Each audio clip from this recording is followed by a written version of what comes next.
guys, so pada video kali ini Robby akan memberikan tutorial bagaimana cara mengatasi screenshot di Xiaomi MIUI 12 itu yang gelap ya guys, atau tidak seperti biasanya.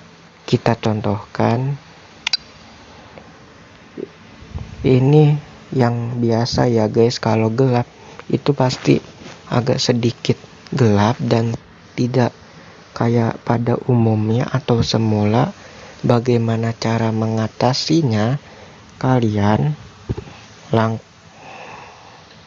masuk ke setelan, kalian pilih tampilan, kalian pilih pilihan mode gelap lainnya, dan kalian matikan otomatis atur teks dan latar belakang atau adjust text and background automatically.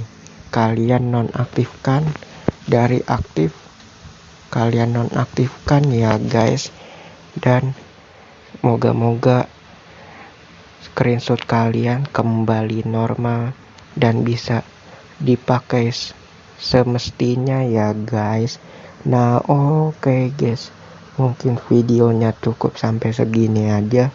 Semoga bermanfaat, dan jangan lupa like, comment, subscribe, share video ini agar saya lebih bersemangat dalam membuat video yang lainnya ya guys. Dan jangan lupa aktifkan lonceng notifikasi kalau ada video yang baru, kalian yang tahu ya guys.